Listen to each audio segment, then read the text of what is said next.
நாளை மறுநாள் 13ஆம் தேதி தமிழகத்தினுடைய 3 மீனவ குரூப்புகள், வேற வேற இயக்கங்கள், ராமநாதபுரம், நாகப்பட்டினம், காரைக்கால், மாஹே எல்லா பகுதியிலிருந்தும் கூட, குறிப்பாக புதுச்சேரி மாநிலத்துக்குட்பட்ட மீனவ சொந்தங்கள், தமிழக எல்லைப்பரப்புக்கு உட்பட்ட மீனவ சொந்தங்களை நாளை மறுநாள் சாயந்தரம் டெல்லிக்கு அழைச்சிட்டு போகிறோம்.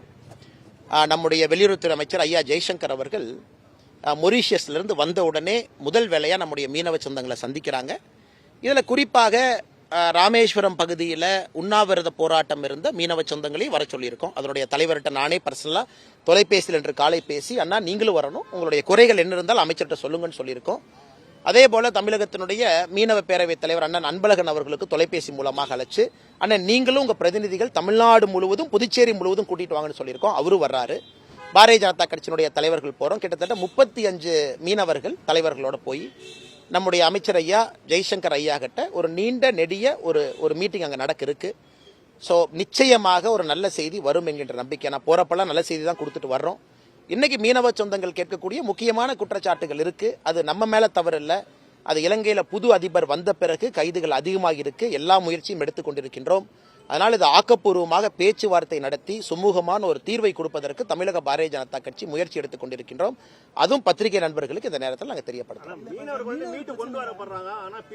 இந்த போட்டுக்கு தானே அண்ணே, இந்த போட்டுக்கு தானே அண்ணே, கரெக்ட். 2018 அங்கே சட்டத்தை மாத்திட்டாங்கன்னே. ஒரு போட்டு மாட்டின உடனே அதை அரசுடைமை பண்ணிடுறாங்க. அரசுடைமை உடனே அது நேஷனல் அசெட் ஆஃப் ஸ்ரீலங்கா, அதை ஆக்ஷன் பண்றாங்க. நம்ம சண்டை போட்டு அந்த போட்டை ஆக்ஷன் பண்ணாம அரசுடைமை ஆக்காம தடுத்து வச்சிருக்கோம். ஸோ போட் என்னன்னா 2-3 வருஷம் ஆச்சுன்னா அந்த கனகேசன் துறையில தான் எல்லாத்தையும் டவ் பண்ணி வச்சிருக்காங்க. அந்த போட் என்னன்னா தண்ணிக்குள்ள மூழ்கி போயிருது.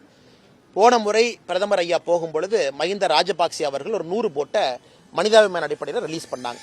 அதனால் இந்த முறை தொடர்ந்து இலங்கையிட்ட வலியுறுத்தி கொண்டிருக்கின்றார்கள் என்று நான் நம்புகின்றேன், மத்திய அரசும் கூட. அதனால் நிச்சயமாக மத்திய அரசை நம்ம வலியுறுத்த போறோம். அந்த பிடிபட்ட போட்டை நீங்க விடணும். ஏன்னா எல்லாமே மத்திய அரசு சப்சிடியில் நிறைய போட் இருக்குங்கன்னா, அதே போல மீனவ சொந்தங்களும் கடுமையாக உழைத்து சம்பாதித்த பணம் அதில் இருக்கு. அது திரும்ப வரணும். ரொம்ப நாள் நீங்க பிடிச்சி வச்சிருந்தா போட் எல்லாம் வீணா போய் சிங்க் ஆயிருதுங்கன்னா, அதுக்காகத்தான் இந்த பெரிய குழுவோட போறோம். பெரிய குழு தமிழகத்தினுடைய எல்லா மீனவ பரப்பு, மீனவ பகுதி, மீனவ சொந்தங்களை காட்டுற மாதிரி ஒரு குரூப்புங்கண்ணா. நாகப்பட்டினம், ராமநாதபுரம், புதுச்சேரி எல்லாத்தையும் கூட்டிட்டு போறோம். அமைச்சர்கிட்ட பேச்சுவார்த்தை நடத்தி ஒரு தீர்வுக்கு பாரதிய ஜனதா கட்சி முன்னிருந்து ஒரு தீர்வை நாங்கள் கொடுக்க முயற்சி எடுக்கிறோம்.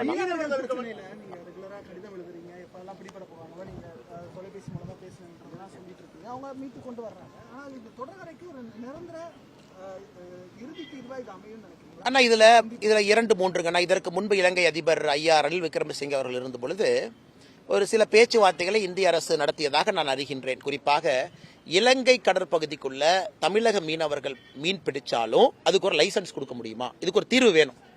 கச்சத்தீவை திரும்ப எடுத்து இன்டர்நேஷனல் பார்டரை மாற்ற முடியுமா, ஒரு தீர்வு. இல்லை இலங்கை பார்டருக்குள்ளேயே போய் மீன் பிடிக்கலாம். ஒரு நாளைக்கு 1000 போட்டு, 2000 போட்டு, 5000 போட்டு அவங்க லைசன்ஸ் கொடுத்துட்டாங்கன்னா அந்த பணத்தை கட்டிட்டு உள்ள போய் பிடிக்கலாமா? இது போன்ற பல தீர்வுகள் பேசியிருப்பதாக பத்திரிகை மூலமாக நான் அறிகின்றேன். அண்ணா எனக்கு என்னை பொறுத்தவரை தீர்வை நோக்கி போகணுங்கண்ணா. தீர்வை நோக்கி போக வேண்டிய நேரம் வந்துருச்சு. அதே நேரத்தில் பத்திரிகை நண்பர்களுக்கு தெரியும், இலங்கையில் இருக்கக்கூடிய தமிழ் சொந்தங்கள் எல்லா அரசியல் கட்சிகளும் ஒரே நேர்கோட்டில் இருக்கிறாங்க. தமிழ்நாட்டு மீனவர்கள் யாராச்சும் வந்தா பிடிக்கணும், கைது பண்ணணும், வெளியிடக்கூடாது, போட்டை சீஸ் பண்ணணும். யாரு? இலங்கையில வடகிழக்கு பகுதியில் இருக்கக்கூடிய எல்லா அரசியல் கட்சிகளும் இதுல ஒரே கொள்கை தான். அவங்களும் அப்படி இருக்காங்க. அதனால் 2 பேருக்கும் பரஸ்பரம் பேச்சுவார்த்தை நடத்தி தான் ஒரு தீர்வுங்கன்னா. அதே நேரத்தில் இன்னொரு பக்கம் நாம் புரிந்து கொள்ள வேண்டும், இந்த அதிபர் வந்த பிறகு கைதுகள் அதிகமாக இருக்கு. அதையும் நாம ரொம்ப ஸ்ட்ராங்கா பேசியிருக்கோங்கன்னா. குறிப்பா ஆளுகின்ற கட்சியை சார்ந்த நான் நம்முடைய கட்சியில் இருக்கக்கூடிய ஜெய்சங்கர் ஐயாக்கு எழுதின கடிதத்திலேயே ரொம்ப கடினமான வார்த்தைகளை பயன்படுத்தி இருக்கிறோம். இந்த அதிபர் வந்த பிறகு காட்டாட்சி தான் அங்கே நடக்குது. மன்னார் பக்கத்தில் பிடிக்கிறாங்க, கன்னியாகுமரி பக்கம் போற போட்டையும் பிடிக்கிறாங்கன்னு பேச்சுவார்த்தை நடத்தி ஒரு தீர்வோடு வருகின்றோம்னா, இது ஒரு நாள் நடக்காது, உங்களுக்கு தெரியும். அதன் பிறகு நம்முடைய பிரதமர் அவர்கள் இலங்கை போறதுக்கான வாய்ப்பு இருக்கு சமீபத்தில், அதிகாரப்பூர்வமாக எனக்கு தெரியாது. அதனால் நிச்சயமாக ஒரு நல்ல சூழ்நிலை நிலவி கொண்டிருக்கு. ஏன்னா அந்த அதிபர் ஃபர்ஸ்ட் விசிட் இந்தியாவுக்கு வந்தார். நம்ம பிரதமர் அவர்களும் இலங்கைக்கு போனாங்கன்னா ஒரு நல்ல ஒரு சூழ்நிலை நிலவும். அதை பயன்படுத்தி நாம சாதகமாக எடுத்துக்கொள்ளலாம்.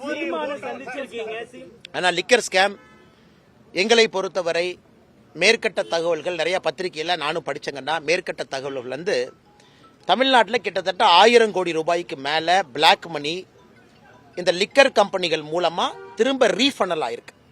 இந்த லிக்கர் கம்பெனிகள் ஒரு பக்கம், டாஸ்மார்க் ஒரு பக்கம். டாஸ்மார்க்ல இருக்கிறவங்க எந்தெந்த லிக்கர் கம்பெனிக்கு எவ்வளவு ஸ்டாக் கொடுக்கணும் அப்படின்னு முடிவு பண்றாங்க. அது எவ்வளவு ஓப்பன்ல வரணும், எவ்வளவு வந்து செகண்ட் ஹேண்ட்ல வரணும் முடிவு பண்றாங்க. செகண்ட் ஹேண்ட்ல வர்றதுக்கு டாக்ஸ் இல்ல, அல்ல சந்து கடையில் விற்கிறாங்க. ஸோ கிட்டத்தட்ட 1000 கோடி ரூபாய்க்கு மேல இதுல பிளாக் மணி ஜென்ரேட் பண்ணி திராவிட முன்னேற்ற கழகத்துக்கு போயிருக்கு.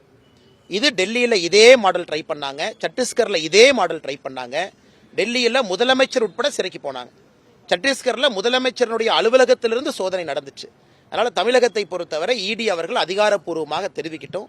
இன்னைக்கு நானும் பத்திரிகை செய்தியை பார்த்து தான் நானும் உங்களுக்கு சொல்றேங்கன்னா, அதிகாரப்பூர்வமாக இடி அவர்கள் தெரிவிக்கட்டும். ஆனால் ரைடு இன்னும் சில இடத்துல முடியாம இருக்குன்னு நான் பத்திரிகை செய்தியில பார்த்தேன். நிச்சயமாக டெல்லியை விட, சத்தீஸ்கரை விட சென்னை லிக்கர் ஸ்கேம் அது இரண்டையும் தூக்கி சாப்பிடும் அளவுக்கு மிகப்பெரியதாக இருக்கும் என்று நாங்கள் நம்புகின்றோம்.